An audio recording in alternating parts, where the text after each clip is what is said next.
I was in Arizona, I wanted to. There was a team that I had at that point where, where I thought they needed to know that what they were going through was tough, but it wasn't the toughest. It wasn't the most difficult thing that they were ever going to experience. Yeah. And I remembered speakers of the Holocaust, and I thought, what an unbelievable, unique experience if I could find a Holocaust survivor.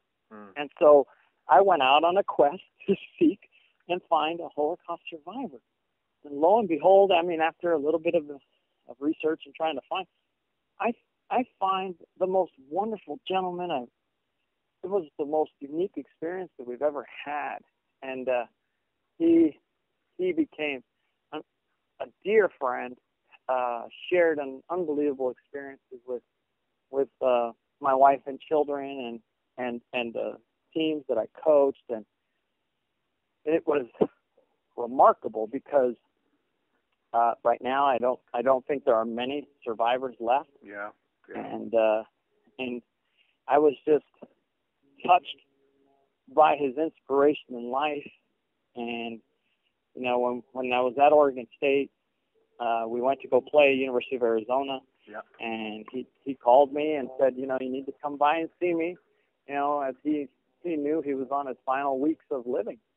And that was a rare opportunity for me to go back, spend some time with him. And he continues to teach, because I've kept his spirit alive, not only with our children, but, I recorded him and spoke to our team, and I kept that.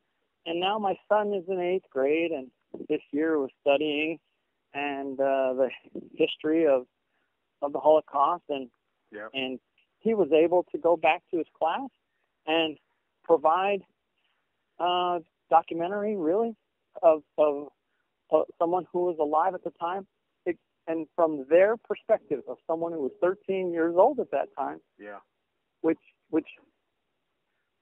I would have never had that opportunity. It made a much more serious impact on my son, who therefore was able to tell these others that he knew this person. Yeah. And again, someone living, breathing, took time out, never wasn't afraid of telling the story, but had just a tremendous zest for life. Yeah. And that energy just transcended. It was just remarkable. Yeah. I felt that's just another blend of someone who has made an impact in life and continues to make an impact in life. Yeah. Let me ask about your, so you've had people to help inspire you on your journey, but where does your drive come from to do these things?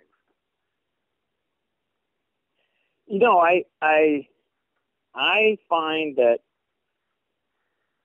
the life that I want to have, I want it to be on my terms. I'm not a person that's driven by money, and I'm driven by a bigger purpose, and I'm not sure exactly all the time what that is. Yeah. And for many people, for many of the listeners, they will go through their own journey to figure out what their purpose in life is. Yeah. And for me, it's to make a difference. I want to have an impact.